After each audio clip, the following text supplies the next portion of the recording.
ابھی کچھ ہی دن گزرے ہیں کہ ہمارے مسلمان بھائیوں نے ماہ رمضان کا دن گزارا اور پھر عید الفطر بھی منائی. ان سے اگر ہم پوچھیں کہ آپ نے روزے کیوں رکھے تو مختلف لوگوں کے مختلف جوابات آئیں گے، اور اسی طرح سے وہ ہم سے بھی پوچھتے ہیں کہ آپ کا روزہ کیسا ہے، آپ روزہ کیسے رکھتے ہیں اور کیوں رکھتے ہیں.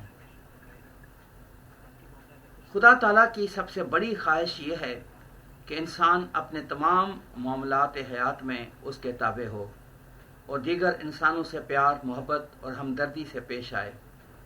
اس کی مخلوق سے محبت ہی سب سے بڑی عبادت ہے.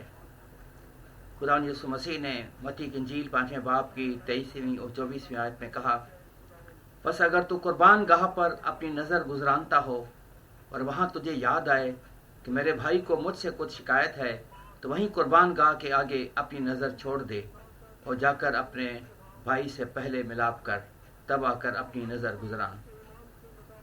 چنانچہ ہم کہہ سکتے ہیں کہ خدا کے پاس جانے کا ہر راستہ دوسرے انسانوں کے دل سے ہو کر گزرتا ہے. سب سے اہم عبادت انسانیت کی قدر اور احترام ہے. اگر کوئی شخص انسانیت کے احترام سے عاری ہے تو اس کی کوئی عبادت بھی خدا کے حضور میں مقبولیت حاصل نہیں کر سکتی.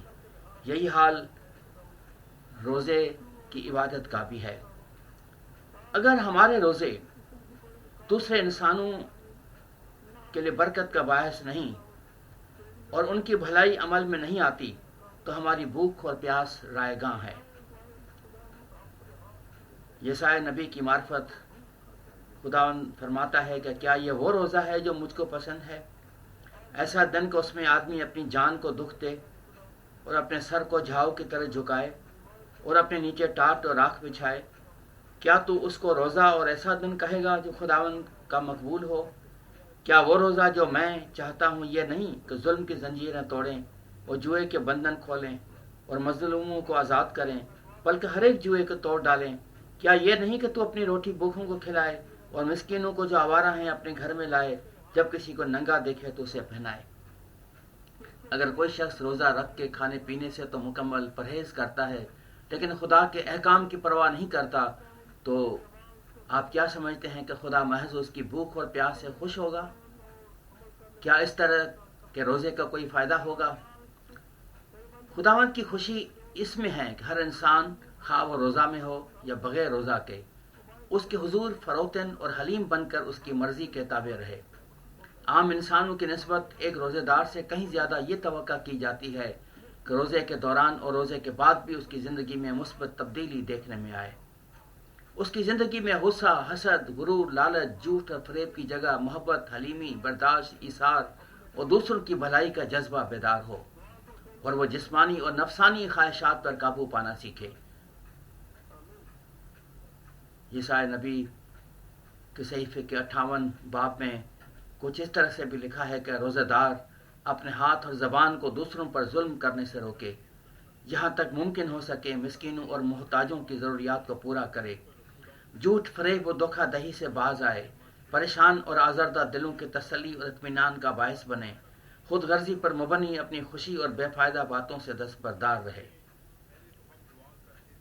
ہم یہ سمجھ سکتے ہیں کہ روزے کا حتمی مقصد خدا کی قربت حاصل کرنا ہے، کیونکہ خدا کی خواہش یہ ہے کہ ہم روزے کے وسیلے یا روزے کے بغیر اس کے حضور فروتن اور حلیم بن کر اس کی مرضی کو اپنی زندگی میں پورا کریں.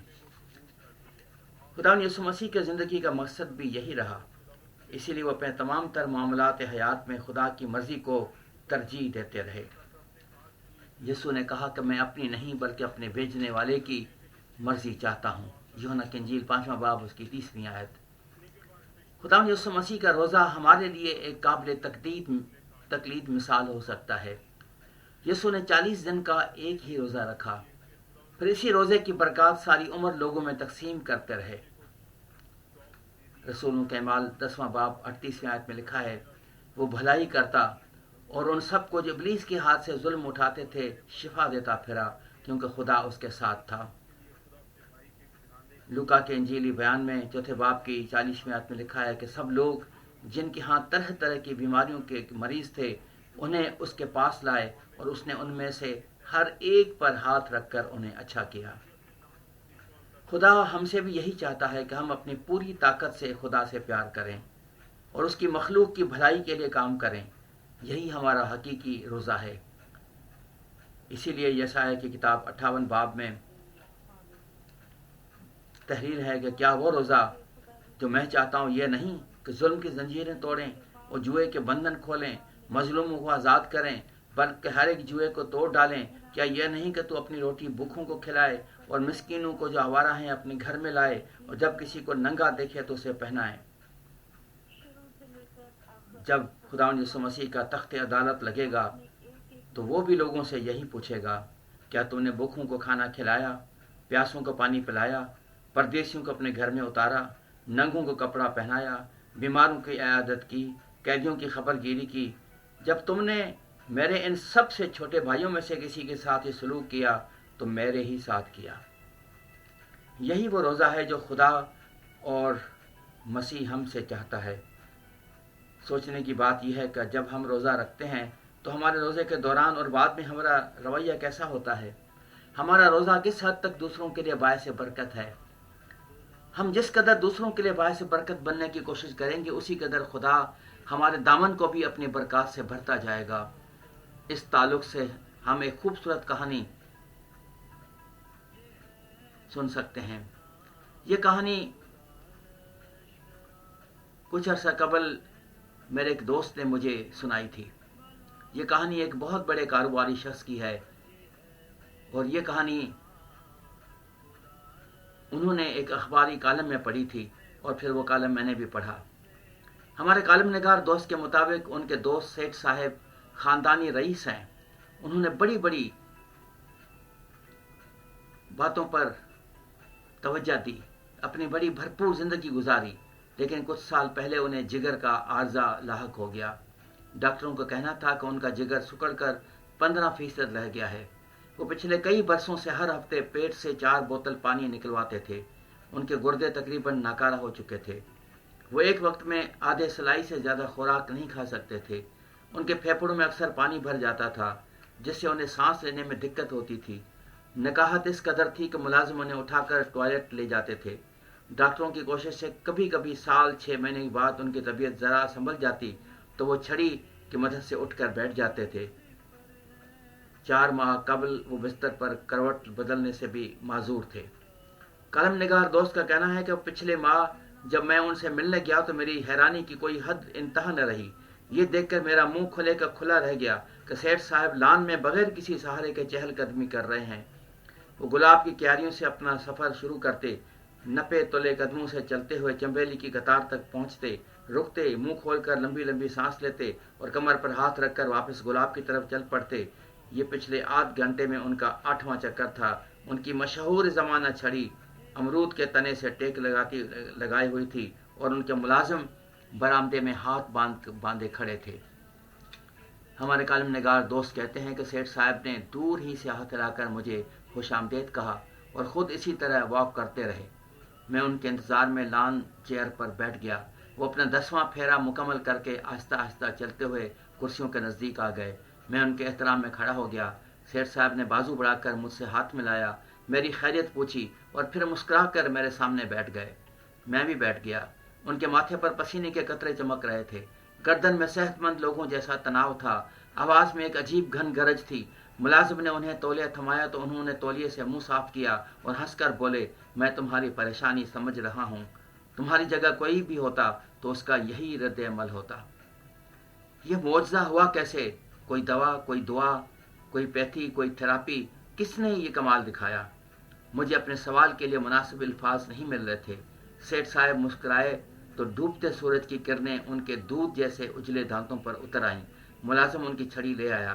انہوں نے چھڑی کے دستے پر دونوں ہاتھ جمائے اور پھر ہاتھوں کے کوہان پر تھوڑی جما کر بولے، میرے ہاتھ صحت کا ایک نسخہ آ گیا ہے، اور اگر دنیا کو معلوم ہو جائے تو سارے ڈاکٹر بے روزگار ہو جائیں گے، سارے ہسپتال بند ہو جائیں گے اور سارے میڈیکل اسٹور پر تالے پڑ جائیں گے۔ میں حیران ہو گیا۔ سیٹھ صاحب نے اپنا بیان جاری رکھتے ہوئے فرمایا، یار کاکا جی، کچھ دیر قبل میرے ملازم کی ماں مر گئی اور میں چھٹی پر گاؤں چلا گیا۔ میرے بچوں نے عارضی طور پر مجھے 6 سال کا ایک بچہ میری خدمت کے لیے ملازم رکھ لیا۔ وہ بچہ تھا، لہذا مجھے سنبھالتے ہوئے اسے بڑی دقت ہوتی تھی۔ ایک روز میں نے سوچا، پتہ نہیں کون سی مجبوری ہے جس نے اس معصوم کو مجھ جیسی ناش سنبھالنے پر مجبور کر دیا۔ میں نے اس سے وہ مجبوری پوچھی تو پتہ چلا کہ اس کے ماں باپ اور بھائی بہن سیلاب میں بہہ گئے ہیں۔ ڈور ڈنگر اور زمین جائیداد پر عزیز رشتہ داروں نے قبضہ کر لیا تھا، اور خود وہ 3 وقت کے کھانے اور 2 کپڑوں کے عوض ہمارے گھر ملازم ہو گیا۔ بچے کی کہانی سن کر میرا دل پسیج گیا۔ میں نے بچے سے پوچھا، بیٹا تم پڑھو گے؟ بچے نے ہاں میں گردن ہلا دی۔ میں نے اپنے مینیجر کو بلوایا اور بچے کو شہر کے سب سے اچھے اسکول میں داخل کروا دیا۔ تم یقین کرو، اس روز میں نے 3 سال بعد پیٹ بھر کر کھانا کھایا۔ میں اور میرے ڈاکٹر حیران رہ گئے۔ اگلے روز میں نے اس بچے کو ہاسٹل میں داخل کروایا۔ اس شام ملازم نے مجھے ٹوائلٹ لے جانے کے لیے اٹھایا تو میں سہارے کے بغیر پلنگ سے اٹھ گیا۔ میں ٹوائلٹ سے واپس آیا تو میں نے ملازم بلوائے اور انہیں کل تک ایسے 5 بچے لانے کا حکم دیا جن کا اس دنیا میں کوئی نہ ہو۔ اگلے روز 5 بچے آ گئے۔ میں نے انہیں بھی اسکول میں داخل کروا دیا۔ پھر کیا ہوا؟ میں نے تجسس سے پوچھا۔ پھر یہ سب کچھ ہوا جو تمہارے سامنے ہے۔ میں اپنے ٹانگوں پر چل رہا ہوں، کھا پی رہا ہوں، کہکے لگا رہا ہوں۔ سیٹھ صاحب نے چھڑی گھاس پر پھینکی، کرسی سرکائی اور کمر پر ہاتھ رکھ کر کھڑے ہو گئے۔ میں بھی کھڑا ہو گیا۔ وہ مسکراتے ہوئے بولے، تم چائے پیو، مجھے ابھی مزید 10 پھیرے لگانے ہیں۔ میں بیٹھ کر چائے پینے لگا اور سیٹھ صاحب سینہ تان کر گلاب کی کیاریوں کی طرف چل پڑے۔ سیٹھ صاحب احتیاط سے چلیں، کہیں گر نہ جائیں، میں نے فکر مندی سے کہا۔ سیٹھ صاحب نے مڑے بغیر کہکا لگایا اور اسی طرح چلتے چلتے بولے، میں اب نہیں گروں گا۔ میں گر گیا تو ان 6 یتیم بچوں کا ہر مہینے خرچہ کون دے گا؟ میں نہیں گروں گا۔ اب میں اس وقت تک نہیں گروں گا جب تک یہ بچے اپنے قدموں پر کھڑے نہیں ہو جاتے۔ سیٹھ صاحب میرے قریب پہنچ کر رک گئے اور بولے کہ قدرت یتیموں کو چھاؤں دینے والے درختوں کے سائے لمبے کر دیا کرتی ہے۔ انسان کو مقصد زندہ رکھتا ہے۔ جب میری زندگی کے سارے مقصد دم توڑ گئے تو میرے اعضاء بھی ایک ایک کر کے مرنا شروع ہو گئے تھے، لیکن جب میں نے یتیم بچوں کی تعلیم کو اپنی زندگی کا مقصد بنا لیا تو قدرت نے میری توانائیاں مجھے واپس کر دیں۔ میں اب صحت مند بھی ہوں اور خوش بھی۔ آپ تمام لوگوں کو میرا یہ پیغام دے دیں کہ اگر وہ اچھی، صحت مند اور خوبصورت، توانا اور مطمئن زندگی گزارنا چاہتے ہیں تو اپنی زندگی کا کوئی اچھا سا مقصد تلاش کر لیں۔ وہ کسی یتیم کے سر پر ہاتھ رکھیں، وہ کسی بیوہ کے رزق کا بندوبست کریں، وہ کسی بیمار کے لیے دوا دارو کا انتظام کریں، وہ بھوکھوں کے لیے روٹی کا سلسلہ شروع کر دیں، اور کچھ نہیں تو وہ 10، 20، 50 درخت لگا دیں اور روزانہ درختوں کو پانی دینا شروع کر دیں۔ خدا اس نیک کام کے عوض انہیں لمبی عمر، صحت مند زندگی اور خوشیاں دے گا۔ انہوں نے مزید کہا کہ بے برکت اور بے مقصد لوگ زمین پر بوجھ ہیں، چنانچہ جو انسان کسی دوسرے کے لیے برکت اور بھلائی کا باعث نہیں بنتا وہ خود بھی برکات اور باطنی سکون سے محروم رہتا ہے۔ اگر کسی کے دامن انسانی بھلائی کے برکات سے خالی ہے تو اس کی ساری عبادات رائے گاہ ہیں، چنانچہ سب سے بڑی عبادت انسانی بھلائی اور خدمت ہے۔ میرے عزیزو، یہ وہ باتیں ہیں جو ہم نے ان دنوں اپنے آنکھوں سے اپنے آس پاس محسوس کی اور دیکھی بھی ہیں۔ 8 جولائی 2016 کو کراچی میں پاکستان کی ایک مشہور خدمت گزار شخصیت عبدالستار ایدھی کا انتقال ہوا۔ عبدالستار ایدھی کو پاکستان کا بچہ بچہ جانتا ہے۔ اس نے اسی طرح سے خدمت کی۔ اس نے ہر طرح کے مریضوں کو اٹھایا، لاشیں اٹھائیں، لوگوں کی خدمت کی، اور آخر میں مرنے کے بعد اپنے جیتے جی یہ بھی وصیت کر گئے کہ میری دونوں آنکھیں میں ڈونیٹ کرتا ہوں تاکہ کسی کے کام آ سکیں۔ ہم ایک جگہ بیٹھے تھے، ہم نے یہ سوال کر رہے تھے کہ جس طرح سے ایک سامری نے ایک مسافر کی جان بچائی، وہ سامری تو مسیحی نہیں تھا، وہ یہودی بھی نہیں تھا، اس کا ایمان کیا تھا؟ یہودیوں سے ایمان اس کا فرق تھا، لیکن اس کا عمل آج ہم سب یاد کرتے ہیں اور ہم اسی کو خراج تحسین پیش کرتے ہیں۔ ہم نے آپس میں بات کی اور پوچھا کہ سارے سیناریوں میں ہم عبدالستار ایدھی کو کہاں دیکھتے ہیں؟ ایک جواب ہمارے سامنے یہ آیا کہ خداوند یسوع مسیح نے جیسے یہ کہا کہ اگر تم نے مجھے ان چھوٹوں میں سے کسی کے ساتھ ایسا سلوک کیا، یعنی کہ بھوکھوں کو کھانا کھلایا، ننگوں کو کپڑے پہنائے، تو یہی سب کچھ تم نے میرے ساتھ کیا۔ ستار ایدھی نے خداوند یسوع مسیح کی اس تعلیم پر بھرپور طریقے کے ساتھ عمل کیا۔ آج میں اور آپ، ہمارا چرچ، ہم کتنا اس پر عمل کرتے ہیں؟ یعقوب تو اپنے خط میں کہتا ہے کہ بے عیب اور اچھی دینداری یہ ہے کہ ہم یتیموں اور بیواؤں کی خبر گیری کریں، لیکن ہم کیا کرتے ہیں؟ مشکل حالات کے اندر ہم کس کے کام آتے ہیں؟ وہی ایک سوال جو وہ عالم شرع یسوع سے پوچھتا ہے، تو پھر میرا پڑوسی کون ہے؟ ہم نے آپس میں بہت گفتگو کی اور ہم اس نتیجے پر پہنچے کہ ہر وہ شخص جس کو میری ضرورت ہے وہ میرا پڑوسی ہے۔ یہ نہیں کہ میں جا کر تلاش کروں کہ کس کو میری ضرورت ہے، بلکہ ہر وہ شخص جس کو میری ضرورت ہے اور میں سمجھتا ہوں کہ وہ میرا پڑوسی ہے۔ مدد صرف پیسوں کی نہیں، بلکہ پیار اور محبت، خلوص اور اخلاق سے بھی کی جاتی ہے۔ ان روزوں کے گزشتہ اہل اسلام کے ایام کے دوران بھی مختلف باتیں ہم آپس میں کرتے رہے، اور جب یہ عبدالستار ایدھی والا واقعہ ہوا، جب اس کے آخری رسومات کو ہم نے دیکھا کہ پاکستان میں آج تک کسی بھی شخص کی اس طرح سے نماز جنازہ نہیں پڑھائی گئی، اتنی عزت کسی کو نہیں دی گئی، کسی بھی مملکت کے سربراہ کو بھی ایسے عزت اور وقار کے ساتھ نہیں دفنایا گیا، جس میں تینوں مسلح افواج کے سربراہ، صوبہ سندھ کا گورنر، وزیر اعلیٰ، بڑے بڑے آفیسر، ملٹری کیریج میں اس کی گاڑی کے لے کے جانا، ان کو سلامی دینا، بہت کچھ تھا۔ اور مختلف کلیسیاؤں نے ان کی یاد میں چھوٹے چھوٹے پروگرام بھی کیے۔ اور آج ہم اپنے آپ سے یہ سوال پوچھ سکتے ہیں کہ خداوند یسوع مسیح نے جو مجھے تعلیم دی، میں اس پر کتنا عمل کر رہا ہوں؟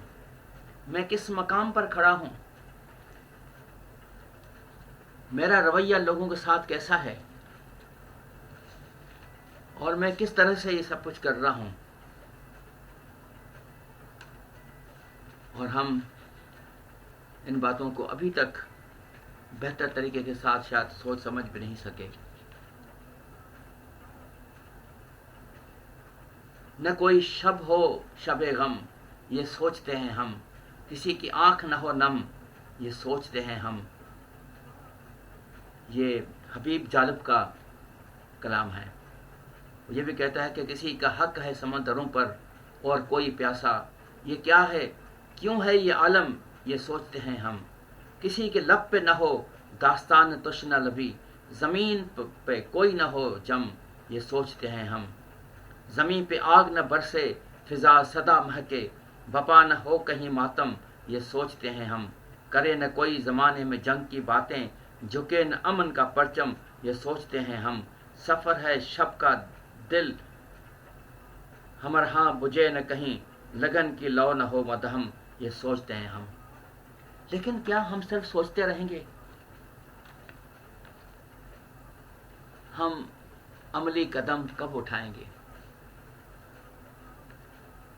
ہم ان باتوں کو اچھی طرح سے غور سے دیکھیں کہ ہمارے آس پاس جو بھی حالات اور واقعات ہوتے ہیں وہ ہمیں خداوند یسوع مسیح کی تعلیم کی طرف لے کر جاتے ہیں۔ ہمیں خدا کی بادشاہی کی خوشخبری کی منادی کرنی ہے۔ آج بھی لوگ خداوند یسوع مسیح کے بارے میں سوچتے ہیں اور وہ اس کے پاس آنا چاہتے ہیں، اس کے قدموں میں بیٹھنا چاہتے ہیں۔ آج صبح کی بات ہے، ہم ایک دعائیہ نشست میں تھے کہ ایک مسلم میاں بیوی اپنے چھوٹے بچے کے ساتھ آئے، جنہوں نے ذکر کیا کہ انہیں مسیح کے پاس آنے کی ضرورت ہے۔ وہ کہتے ہیں کہ ہم محسوس کرتے ہیں کہ خداوند یسوع مسیح یہ چاہتا ہے کہ ہم آپ لوگوں سے دعا کروائیں تاکہ ہمارے تمام مسائل ٹھیک ہوں۔ انہیں مشکلات کا سامنا تھا، انہیں بدرواہ تنگ کرتی ہیں، انہیں ہر قدم پہ مشکل کا سامنا کرنا پڑ رہا ہے۔ ہم نے ان سے کہا کہ ہم آپ کے لیے ضرور دعا کریں گے۔ انہوں نے کہا کہ ہم یسوع پر پورا ایمان رکھتے ہیں، ہم خدا کی اس خوشخبری کو، خدا کی بادشاہی کو، مسیح کے بارے میں اس تعلیم کو عام کریں۔ ہم لوگوں کو بتائیں کہ آج بھی مسیح کے پیام امن اور محبت کا پیغام صرف میرے لیے نہیں بلکہ سب کے لیے ہے۔ ہماری عبادت، ہمارا روزہ، ہماری خیرات، ہماری خدمت، اس کا پھل کیا ہے اور لوگ اسے کس طرح سے دیکھتے ہیں۔ مسیح نے کہا کہ اگر تم آپس میں محبت رکھو گے تو اسے سب جانیں گے کہ تم میرے شاگرد ہو۔ آپس کا مطلب یہ نہیں کہ صرف میاں بیوی اور غیر خاندان اور قریب کے لوگ، بلکہ سب۔ آئیے ہم اس محبت کو بانٹیں اور ایک دوسرے کی خبر گیری کرنا سیکھیں، اور اس مشن کو جو خداوند یسوع مسیح کا تھا، کہ جس کے پاس خود تن پہ کوئی زیادہ کپڑے نہیں تھے، اس کے پاس رہنے کا گھر نہیں تھا، اس کے پاس کوئی پراپرٹی نہیں تھی، بینک بیلنس نہیں تھا۔ ستار ایدھی بھی ایسا ہی تھا، جس کے پاس صرف 2 جوڑے کپڑے تھے، 20 سال پرانا ایک جوتا تھا، سادہ زندگی گزارتا تھا۔ وہ کہتا تھا کہ میرا سب کچھ لوگوں کے لیے ہے۔ آئیے ہم بھی اسی طرح سے کرنا سیکھیں۔ ذرا سا مشکل تو ہے، لیکن اگر ہم حوصلہ کریں گے تو بہت کچھ ہو سکتا ہے، اور لوگوں کو ہم مسیح کی بادشاہی کی طرف لے کر آئیں گے۔ خداوند ہم سب کو برکت بخشے، آمین۔